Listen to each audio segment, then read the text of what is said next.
జీవితంలో ఎన్ని కష్టాలు, నీ జీవితంలో ఎన్ని శ్రమలు, నీ జీవితంలో ఎన్ని శోధనలు ఎదుర్కొంటూ ఉన్నావో, ఒకవేళ చెల్లి తమ్ముడు, ఒకవేళ నీ జీవితంలో ఎన్నో అపాయాలు ఇంకా పొంచి ఉన్నాయి. నాకు ఎప్పుడైనా ప్రమాదమో, ఇదిగో నా చుట్టూ శత్రువులే ఉన్నారు, నా కలిగి ఉన్నటువంటి సమస్యలలో, ఈ శోధనలో, ఈ బాధలలో, ఈ వేదనలో, ఈ దుఃఖములో, ఈ కృంగిపోయినటువంటి నా జీవితంలో, అయ్యో ఎప్పుడో ఏదో ఒకటి నా జీవితంలో సంభవిస్తుందేమో, ఇంకా నా జీవితంలో నెమ్మదనేది ఉందా, ఈ అప్పులు నన్ను వదులుతాయా, మా కుటుంబాన్ని పట్టి పీడిస్తున్నటువంటి ఈ తాగుడు దరిద్రం మమ్మల్ని విడిచిపోగలుగుతుందా, అయ్యో మా కుటుంబంలో ఉన్నటువంటి మా బిడ్డలకు భవిష్యత్తు కలుగుతుందా, నా బిడ్డలకు వివాహం చేయగలుగుతానా, నా భవిష్యత్తులో నేను ఒక ఇల్లు కట్టుకోగలుగుతానా, అసలు నా మంచితనం వల్ల, నాకులో ఉన్నటువంటి ప్రేమతత్వం వల్ల జరుగుతున్నటువంటి పరిస్థితులన్నింటిలో నుంచి కూడా అసలు నాకంటూ ఇంకా ఎప్పటి నుంచో, నా చిన్న నుంచి చాలా సంవత్సరాల నుంచి అందరూ శత్రువులే, ప్రేమించిన వాళ్ళందరూ శత్రువులే, ప్రేమించిన వాళ్ళందరూ దూరం అయిపోతున్నారు, నమ్మిన వాళ్ళందరూ మోసం చేస్తున్నారు. మోసం చేసే వాళ్ళ గురించి కాదు, మోసపోవడమే నా తత్వమా, మోసపోవడమే నా జీవితమా, దిగజారిపోవడమే నా బ్రతుక, అదే నా బలహీనత, ఏంటిదంతా, ఏంటి పరిస్థితి, ఏంటి జీవితం. 2026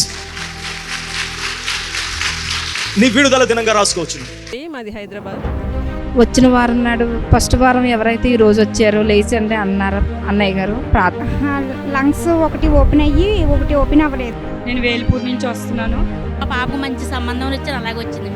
నాకు ఇల్లు ఇచ్చాడు, నా బిడ్డకు జాబ్ ఇచ్చాడు. ఒక జాబ్ కోసమని రాస్తే నాకు దేవుడు 3 జాబ్స్ అనుగ్రహించి నీకు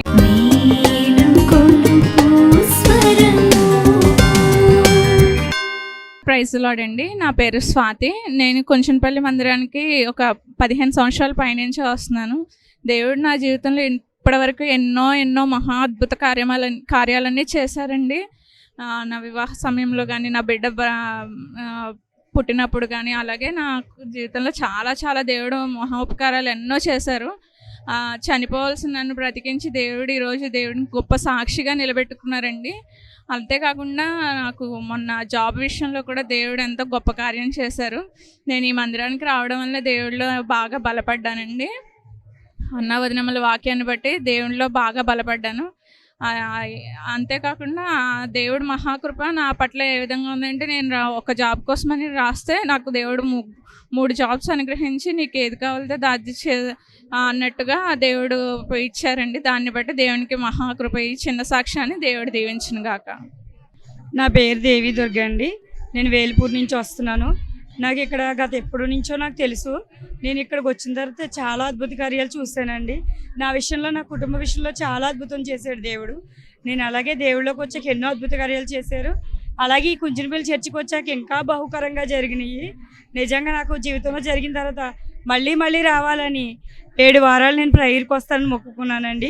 దేవుడి విషయంలోనూ దేవుడు ఈ చిన్న సాక్ష్యం దీవించిన గాక.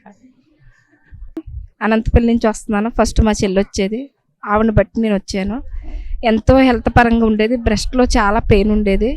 హాస్పిటల్లో మెడిసిన్ వాడినా తగ్గలేదు. వచ్చిన వారం నాడు ఫస్ట్ వారం ఎవరైతే ఈ రోజు వచ్చారో లేచండి అన్నారు అన్నయ్య గారు. ప్రార్థన చేశారు. చేసిన కృపను బట్టి నేను ఇప్పుడు దగ్గర 10 వారాలు బట్టి వస్తున్నాను. 7 వారాలు అనుకున్నది ప్రతి శుక్రవారం మనసు ఇటే లాగుద్దండి. శుక్రవారం అంటే రాని రోజు నాకు మనశ్శాంతి ఉండదు. నాకు ఈ శుక్రవారం ప్రార్థనలో ఎంతో దేవుడు కార్యం చేశాడు. ఈ చిన్న సాక్ష్యం దేవుడు దీవించిన గాక. నా పేరు రమాకుమారి. మా ఊరు తాడపల్లిగూడెం, పాతూరు. నాకు 3 ఇయర్స్ బ్యాక్ మ్యారేజ్ అయ్యింది. ఫస్ట్ పాప పుట్టి చనిపోయింది. మళ్ళీ బాబుని దేవుడు ఇచ్చారు. వీడికి లంగ్స్ ఒకటి ఓపెన్ అయ్యి ఒకటి ఓపెన్ అవ్వలేదు. ఉమ్మనీరు తాగేసడం వల్ల. అలాంటి టైంలోని వదినమ్మ గారికి ప్రేయర్ చేయమని చెప్పాను. చెప్తే వదినమ్మ గారు ప్రేయర్ చేశారు. ప్రేయర్ చేసిన తర్వాత దేవుడు స్వస్థపరిచి మళ్ళీ ఈ బాబుని ఇక్కడ ఈరోజు తీసుకొచ్చి నిలబెట్టి సాక్ష్యం చెప్పించారు. దేవుడికి మహిమ కలుగును గాక. నా పేరు స్వాతి. మాది హైదరాబాద్. నేను మా పాప 11 రోజుల పాప అప్పుడు మొదటిసారి సన్నిధికి వచ్చాను. అప్పుడు పాప కడుపులో ఉండగా కొంచెం నాకు మొదటి బేబీ చనిపోయింది.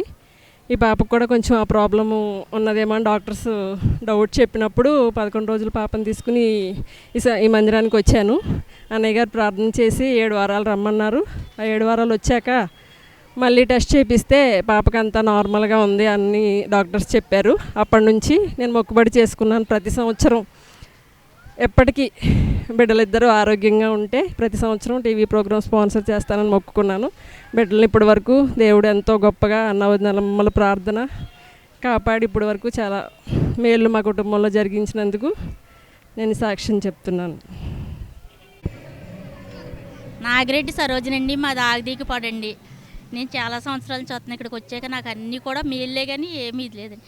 అన్నీ కూడా స్వస్థపడి మా పాపకు మంచి సంబంధం వచ్చాను, అలాగే వచ్చిందండి. నాకు ఎమ్మటే మనవడు అనుకున్నానని మనవడు ఇట్టండి. మాది తాడేపల్లిగూడు. మాధవి నా పేరు. 7 వారాల్లో 21 వారం వచ్చాను. నాకు దేవుడు చాలా మేలు చేశాడు. నాకు ఇల్లు ఇచ్చాడు, నా బిడ్డకి జాబ్ ఇచ్చాడు, నాకు ఎన్నో మేలు చేశాడు. అడక్కోకుండానే నా దేవుడు నాకు చాలా చేశాడు. దేవుడు నిత్యము నిన్ను ఆశీర్వదించి అభిషేకించి ఉన్నాడు. రక్షణ, విడుదల, ఆశీర్వాదం లేక వేదన పడుతున్నారా? 25 సంవత్సరాలుగా కుంచనపల్లి ఇమ్మానుయేలు స్వస్థత గృహంలో దైవజనులు రవికుమార్ గారు, అరుణ రవికుమార్ గారుల ద్వారా దేవుడు చేస్తున్న అద్భుతాలు. అంటే 18 సంవత్సరాల పిల్లలు లేకపోతే ఇక్కడికి వచ్చినప్పుడు అయ్యగారు ప్రార్థన చేశారు, మళ్ళీ పాపనిచ్చాడు. 20 సంవత్సరాల తర్వాత దేవుడు ఆమె గర్భం తెరిచాడండి. నాకు గర్భఫలం దేవుడు 20 సంవత్సరాల తర్వాత నన్ను జ్ఞాపకం చేసుకుని చక్కని కుమార్తెనిచ్చి అప్పుల గురించి ప్రార్థన చేసుకుని బయటకు వచ్చిన వెంటనే మా అప్పుడు ఎప్పటి నుంచో రావాల్సిన డబ్బు వచ్చి అప్పులన్నీ తీరిపోయినాయి. దేవుడు నాకు ఆర్మీలో ఉద్యోగం ఇవ్వడం కూడా జరిగింది. బుద్ధి కిందకి ఎట్టంతాను ఉదయం గారితో తైను రాసుకుని వాడికి తైను రాసుకుంటుంటే అలాగలాగా కరిగిపోయిందమ్మకు. యవ్వనస్తులను ఉజ్జీవంతో నింపుటకు బ్లెస్సీ గారి ద్వారా వినిపింపబడుతున్న వర్తమానాలు, ఆత్మాభిషేకంతో ప్రిన్సీ గారి ద్వారా చేయబడుతున్న ఆరాధన ఇప్పుడు మన బి కొండేపాడులో. ఆశీర్వాద అభిషేకం, ఆశీర్వాద అభిషేకం, ఆశీర్వాద అభిషేకం, విడుదల, స్వస్థత, తైలాభిషేకం. ప్రతి మంగళవారం ఉదయం 10 గంటలకు ఇమ్మానుయేలు స్వస్థత గృహము బి కొండేపాడు నందు జరుగును. శక్తివంతమైన స్తుతి ఆరాధన, హృదయాలను కదిలించే బలమైన ఆత్మీయ వర్తమానాలు, మీ సమస్యలను నేరుగా దైవజనులకు చెప్పి ప్రార్థన చేయించుకునే గొప్ప అవకాశం. దైవజనులు ప్రతి ఒక్కరికి వ్యక్తిగతంగా తైలాభిషేక ప్రార్థన చేయుదురు. రండి, మీ దుఃఖ దినములు సమాప్తములగును.